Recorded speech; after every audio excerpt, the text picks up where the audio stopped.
ओम शांति। भ्रकुटी की कुटिया में बैठा हुआ मैं चमकता हुआ सितारा निरंतर याद के अभ्यास में हूँ। निरंतर याद और निरंतर सेवा करने वाली मैं आत्मा, तपस्वी आत्मा हूँ। मन वचन कर्म से शुद्ध हूँ। शुद्धता का सफेद प्रकाश मुझसे फैल रहा है। बाबा की याद से, बाप से शक्तियाँ लेकर फैला रही हूँ। इसी स्थिति में आज के महावाक्य सुनते हैं। 12/3/2022 के महावाक्य हैं। आज बाबा हम बच्चों को एक बात पर समझाते कि कई बच्चे कुछ विकार के वश हो जाते हैं, तो आज्ञाकारी और वफादार बनने के बजाय डिससर्विस करने लगते हैं। तो बाबा कहते हैं ऐसे वशीभूत आत्माएं अपना कालापन नहीं छोड़ते, तो फिर उनको बदले में बुद्धि को ताला लग जाता है। उनको यह ज्ञान समझ में ही नहीं आता। फिर बाबा समझा रहे मनुष्य से देवता बन बाप के सिवाय कोई, बाबा कहते बना नहीं सकता। अभी बाप आए हैं मनुष्य से देवता बनाने, क्योंकि यहाँ पर तो सभी पतित और भ्रष्टाचारी हैं, तो श्रेष्ठाचारी केवल एक बाप ही बना सकते हैं। फिर बाबा समझाते अपने को आत्मा समझो, आत्मा में ही ज्ञान के संस्कार आते हैं। अभी आत्मा के ज्ञान के संस्कार बिल्कुल ही, बाबा कहते हैं आत्मा से जो पिछले संस्कार हैं वह खत्म हो गए हैं। अभी पुनः तुम्हें ज्ञान के संस्कार धारण करने हैं। जो कहते हैं हम पुण्य आत्मा बनते और बनाते हैं और फिर खुद पाप आत्मा बनते हैं और दूसरों को भी बाबा कहते बनाने लग जाते, तो फिर वह बहुत कड़ी सजा खाएंगे। इस समय परमपिता परमात्मा आकर के तुम्हारा ज्ञान से श्रृंगार कराते हैं, महाराजा महारानी बनाते हैं। तो बाबा कहते बच्चे इस ज्ञान यज्ञ में अगर सर्विस करनी है तो बहुत बहुत सहनशीलता का गुण चाहिए, जो ब्रह्मा बाप ने भी धारण किया। देह के ऊपर बाबा कहते टू मच मोह नहीं रखना है। मीठे बच्चे बेहद के बाप से सदा सुख का वर्षा लेना है, तो जो भी खामियां हैं उन्हें निकाल दो। पढ़ाई अच्छी रीति पढ़ो और पढ़ाओ। प्रश्न है बाप समान सर्विस के निमित्त बनने के लिए मुख्य कौन सा गुण चाहिए? उत्तर है सहनशीलता का गुण। देह के ऊपर टू मच मोह नहीं रखना है। योग बल से काम लेना है। जब योग बल से सब बीमारियां खत्म होंगी तब बाप समान सर्विस के निमित्त बन सकेंगे।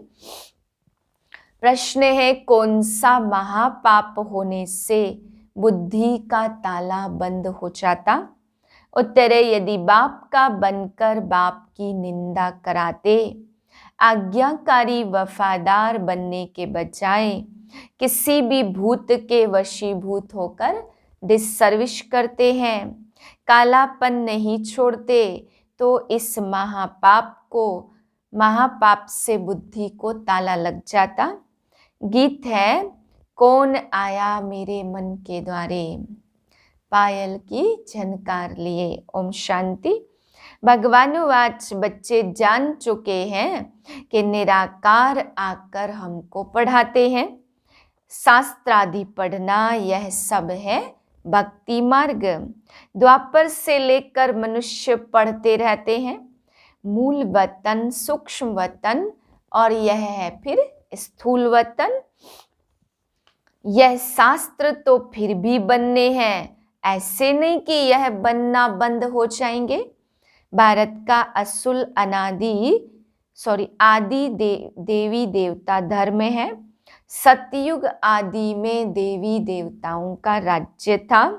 मनुष्य से देवता बाप के सिवाय कोई बना नहीं सकता। कहते भी हैं, हे भगवान गीता का ज्ञान फिर से आकर सुनाओ।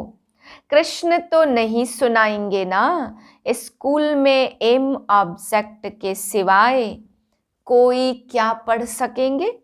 तुम बच्चों की बुद्धि में है कि हम फिर से मनुष्य से देवता बनने आए हैं। पढ़ाने वाले को भी पूरा जानना चाहिए। उनका नाम है शिव, शारीरिक नाम तो है नहीं। और पढ़ाने वाली होती है आत्माएं, जो अपने अपने शरीर द्वारा पढ़ाती हैं। हर एक को अपना शरीर है ना, जो न्यू मैन था वही पुराना हो गया है।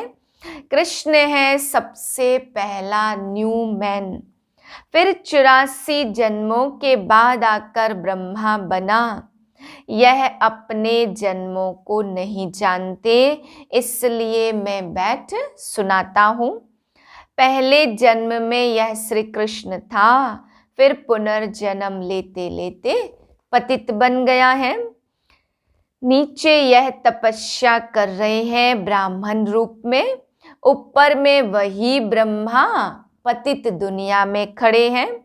और यहाँ संगम पर अब तपस्या कर रहे हैं तत्वम।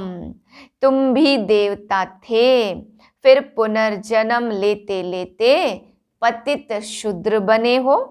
मुझे याद करने से तुम पावन बनेंगे।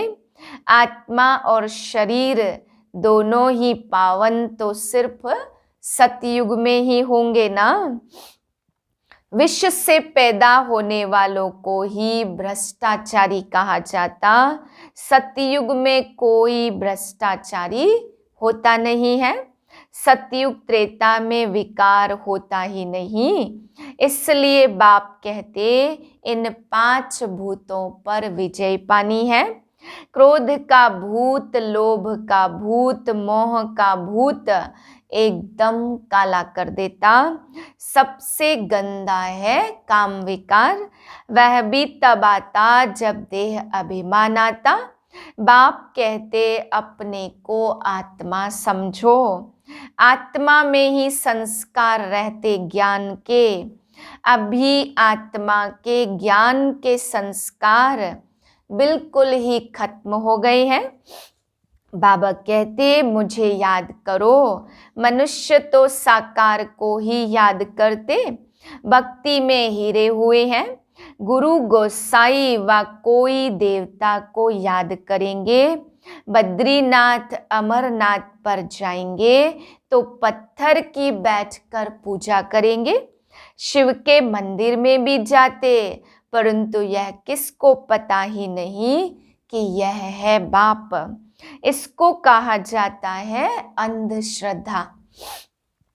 कोई जानते नहीं कि बाप कब आया, कैसे आया। अब तुम बच्चों को सब कुछ समझाया जाता, परंतु तुम्हारे में भी कोई थोड़े हैं जो अच्छे सयाने वफादार फरमान बरदार बच्चे हैं, जिनमें भूतों का प्रवेश नहीं है। भूतों की प्रवेशता वाले तो बड़ा तंग करते हैं, बहुत डिससर्विस करते हैं, तो पद भी नीच मिल पड़ता है। पुण्यात्मा बनने के बदले और ही पापात्मा बन जाते। एक तो देह अभिमान है, दूसरा फिर और विकार भी आ जाते। लोभ का भूत आ जाता, दिल होती है यह रबड़ी मलाई खाएं। यह शुरू से चलता आया, अभी तो अवस्था को परिपक्व बनाना है। लोभ का भूत भी पद भ्रष्ट कर देता। आधा कल्प इन भूतों ने हैरान किया, जो कहते हैं हम पुण्यात्मा बनते और बनाते हैं। अगर तुम्हारे में ही क्रोध का भूत है तो तुम दूसरों का फिर कैसे निकालेंगे। कोई देह अभिमान की उल्टी चलन देखो तो रिपोर्ट करो। धर्मराज के पास तो रजिस्टर रहता, फिर सजा भोगने समय तुमको सब साक्षात्कार कराएंगे कि तुमने इन भूतों के वश बहुतों को तंग किया है। कई बच्चे क्रोध की अग्नि में जल मरते हैं, आत्मा बिल्कुल काली बन जाती। डिससर्विस करते तो बाबा बुद्धि का ताला बंद कर देते। बाबा कह रहे हैं बाप ही बुद्धि का ताला बंद कर देते, उनसे फिर कोई सर्विस हो न सके। अंत में बाबा उनको सब साक्षात्कार कराएंगे, फिर बहुत परेशान होंगे। इसलिए बच्चे ऐसा कोई काम नहीं करना चाहिए। बाबा कह देते अगर उल्टी चलन चलते हैं तो रिपोर्ट करो। बाबा समझ जाते देह अभिमान के कारण यह जाकर दास दासी बनेंगे, प्रजा में भी कम पद पाएंगे। बाबा तुम बच्चों को ज्ञान का श्रृंगार कराते, फिर भी तुम सुधरते नहीं हो। इस समय परमात्मा आकर ज्ञान का श्रृंगार कराए, महाराजा महारानी बनाते। इसमें सहनशीलता बड़ी अच्छी चाहिए। देह के ऊपर टू मच मोह नहीं होना चाहिए। योग बल से काम लेना है। बाबा भी बूढ़ा है परंतु योग में खड़ा है ना। खांसी होती फिर भी सेवा करते। बुद्धि की कितनी सर्विस करनी होती है। इतने बच्चों को संभालना, मेहमानों के लिए प्रबंध रखना कितना बोझा रहता। ख्यालात चलती अगर कोई बच्चे की बदचलन होगी तो नाम बदनाम कराएंगे, कहेंगे यह ऐसे ब्रह्मा कुमार कुमारी है, अपनी चलन से अपने ऊपर बद्दुआ करते हैं।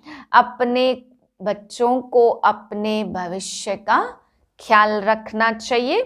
अब पुरुषार्थ नहीं किया तो कल्प कल्पांतर यही हाल होगा। बाप कितना अच्छी रीति समझाते, फिर भी कई हैं जो कालापन छोड़ते नहीं हैं, फिर टूट पड़ते हैं अथवा मरकर जहन्नुम में गिर जाते हैं, पढ़ाई छोड़ देते। कोई तो बच्चे अच्छे चलते और कोई ईश्वरी जन्म लेकर 8-10 वर्ष के बाद भी मर पड़ते अथवा फारकती दे देते हैं। लौकिक बाप भी सपूत बच्चों को देख खुश होते, फिर भी नंबरवार तो है ना। कोई कोई सेंटर्स पर भी तंग करते हैं, बड़े कांटे बन जाते। बाप का बनकर निंदा कराते तो महान पापात्मा बन जाते हैं। इसलिए बाबा समझाते रहते तुम यहाँ आए हो तो बेहद के बाप से सुख का वर्षा लेने, तो खामियां सब निकालनी चाहिए ना। 80 मार्क्स से पास होंगे, 90 मार्क्स से होंगे, फिर जब पास होते हैं तो खुशी में 1-2 को तारे करते हैं। यह है बेहद की पढ़ाई। वह भी मालूम पड़ जाता कि सूर्यवंशी बनेंगे या चंद्रवंशी। चंद्रवंशी राजा रानी जब बनते तो उनके आगे सूर्यवंशी जैसे सेकंड नंबर हो जाते हैं। राम सीता का जब राज्य चलता तो लक्ष्मी नारायण छोटे हो जाते। उन्होंने फिर शिव शंकर को मिला दिया है। सभी बच्चों को सुखी करना कितनी मेहनत का काम है। फिर आराम करते हैं। इनका ब्रह्मा का पाठ तो 84 जन्म का है। भारत स्वर्ग कहलाता है। औरों को भी समझाना है जो वह अपनी जीवन बना ले। तुम आए ही हो परमात्मा से स्वर्ग का वर्षा लेने। एक भी भूत होगा तो व्यभिचारी कहेंगे। भूतों को तो बिल्कुल भगाना है। बाबा को बहुत लिखते हैं बाबा काम का भूत आया परंतु बच गए। बाबा कहते बच्चे तूफान तो बहुत आएंगे परंतु कर्मेंद्रियों से कोई कर्म नहीं करना। भूतों को भगाना है, नहीं तो सूर्यवंशी चंद्रवंशी बन नहीं सकेंगे। ध्यान में जाना भी अच्छा नहीं है क्योंकि माया बहुत प्रवेश हो जाती। अच्छा, मीठे मीठे सिकिलदे बच्चों प्रति माता पिता बाप दादा का याद प्यार गुड मॉर्निंग। रूहानी बाप की रूहानी बच्चों को नमस्ते। हम रूहानी बच्चों की रूहानी बाप को नमस्ते। धारणा के लिए पहली पॉइंट, कर्मेंद्रियों से कोई भी विकर्म नहीं करना है। ऐसी कोई चलन नहीं चलनी है जिससे अनेकों की बद्दुआएं निकले। अपने भविष्य का ख्याल रख पुण्य कर्म करने हैं। दूसरी पॉइंट है, अंदर जो भी कालापन है, देह अभिमान के कारण भूतों की प्रवेशता है, उन्हें निकाल देना है। ज्ञान से अपना श्रृंगार कर सपूत बच्चा बनना है। वरदान है, बिजी रहने के सहज पुरुषार्थ द्वारा निरंतर योगी, निरंतर सेवाधारी भव। ब्राह्मण जन्म है ही सदा सेवा के लिए। जितना सेवा में बिजी रहेंगे उतना सहज ही मायाजीत बनेंगे। इसलिए जरा भी बुद्धि को फुर्सत मिले तो सेवा में जुट जाओ। सेवा के सिवाय समय नहीं गवाओ। चाहे संकल्प से सेवा करो, चाहे वाणी से और चाहे कर्म से। अपने संपर्क और चलन द्वारा भी सेवा कर सकते हो। सेवा में बिजी रहना ही सहज पुरुषार्थ है। बिजी रहेंगे तो युद्ध से छूट निरंतर योगी, निरंतर सेवाधारी बन जाएंगे। स्लोगन है, आत्मा को सदा तंदुरुस्त रखना है तो खुशी की खुराक खाते रहो। ओम शांति।